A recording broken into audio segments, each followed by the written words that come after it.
Sesungguhnya Nabi kita adalah manusia yang paling sehat di muka bumi, Bapak Ibu sekalian. Konon ceritanya sakitnya beliau hanya 2 kali seumur hidupnya. Yang pertama di saat diberikan racun, yang kedua menjelang mau wafat. Ya pastinya Bapak Ibu sudah pernah mendengar cerita bahwa Nabi pernah diberikan racun. Ya. Pada saat itu Nabi sakit. Ya artinya di sini sakitnya Nabi ini adalah sebuah ketidaksengajaan.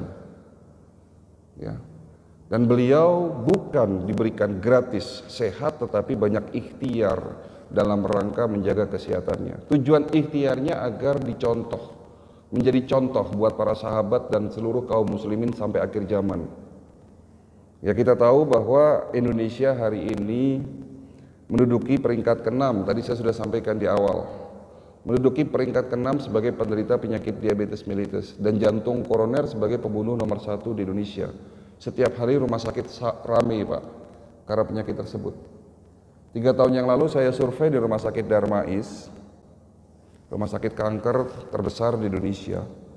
Orang yang berobat di sana ratusan setiap hari, bahkan banyak yang sudah mengantri sejak jam 3 pagi. Rumah sakit sebelahnya, rumah sakit Harapan Kita, itu lebih ramai lagi, rumah sakit khusus penderita penyakit jantung. Ya, pertanyaannya kenapa gitu loh? Pola makan kita yang salah.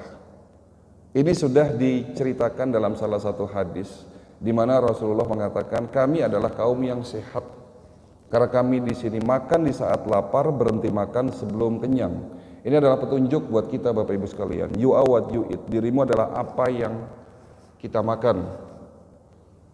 Ya. Masalah makanan, bangsa ini, masyarakat kita sudah bergeser pola makannya. Mulai dari makanan yang awalnya makanan yang alami, sekarang makanan yang serba instan. Ya, yuk kita buktikan. Yuk kita buktikan. Siapa di antara Bapak Ibu, Bapak-bapak di sini khususnya yang di rumah tidak punya mie instan?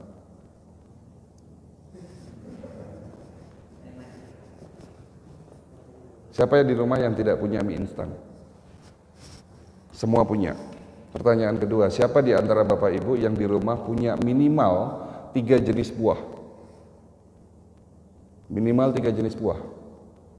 Kenapa saya katakan 3? Kalau kita ingin sehat, menurut ilmu gizi, setiap hari minimal makan 3 jenis buah dengan warna daging buah yang berbeda. Jadi warna daging buah itu menentukan jenis, jumlah, mineral, vitamin yang berbeda pula. Ya.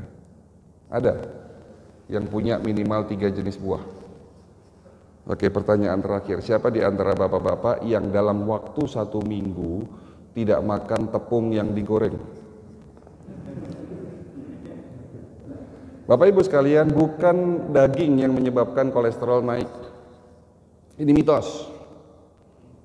Daging kambing tanpa lemak menurut ilmu gizi adalah makanan sehat, tidak berkolesterol, Bapak Ibu sekalian. Yang salah itu cara masaknya. Yang salah itu kalau kita makan jeroannya atau lemaknya. Tapi kalau daging murni itu adalah makanan sehat, tidak berkolesterol. Tapi justru hari ini banyak ya makanan yang menyebabkan naiknya kolesterol di luar daging.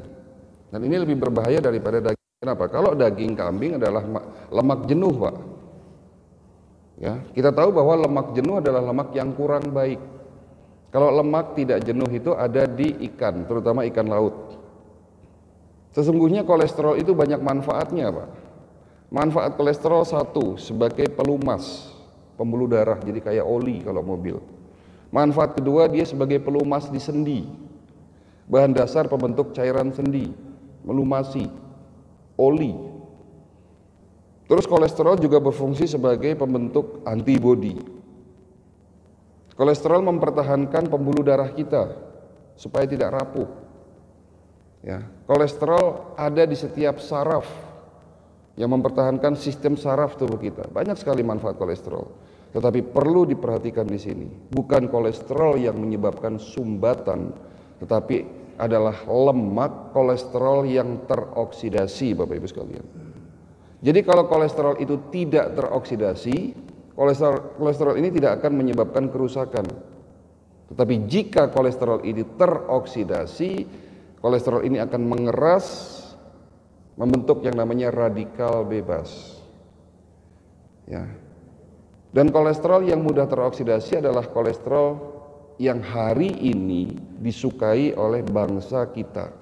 Kolesterol ini ada di setiap makanan instan. Kolesterol ini ada di bumbu instan, di kecap, di makanan ringan, di daging olahan, di mentega. Ada yang tahu jenis kolesterolnya apa namanya? Selain lemak jenuh, ada yang pernah dengar? Indonesia belum ada larangan untuk kolesterol jenis ini. Sementara di Jepang, di Korea, di Amerika, Eropa, di Singapura, kolesterol jenis ini sudah dilarang ada di dalam makanan. Tapi Indonesia belum ada larangan itu. Kolesterol inilah yang dapat menyebabkan terjadinya proses oksidasi yang berlebihan dalam tubuh kita. Jika seseorang di dalam tubuhnya teroksidasi, ibarat besi berkarat, Pak. Bayangkan kalau tubuh kita berkarat, ya, pembuluh darah kita akan tersumbat, sel-sel tubuh kita akan rusak. Inilah yang disebut sebagai penyakit degenerasi. Nama kolesterolnya adalah trans fat. Bapak Ibu nanti cek di rumah, menteganya isinya apa, mie instan isinya apa. Di situ ada trans fat. Jadi bukan daging kambing, Pak, yang menyebabkan Bapak kena hipertensi, diabetes, jantung, stroke. Tapi kolesterol jenis ini. Dan di Indonesia, masyarakat kita sejak 20 tahun, 30 tahun yang lalu menggemari yang tadi katanya enak. Karena kolesterol trans fat inilah membuat makanan lebih enak dan gurih, Pak. Itu baru jenis kolesterol. Kita belum bicara masalah pola makan. Hari ini siapa di antara Bapak Ibu yang dalam satu minggu tidak makan goreng-gorengan? Semua makanan digoreng. Jika makanan digoreng itu akan mudah teroksidasi, Bapak Ibu sekalian.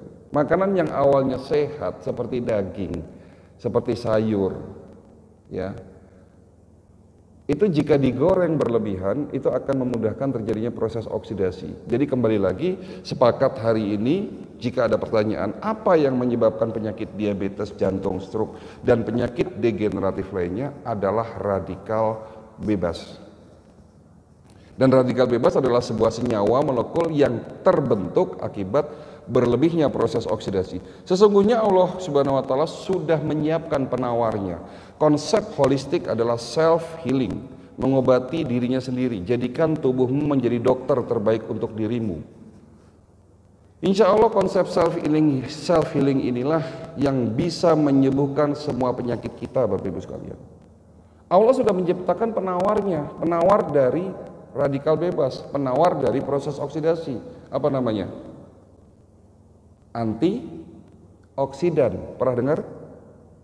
Antioksidan itu ada dua, Pak.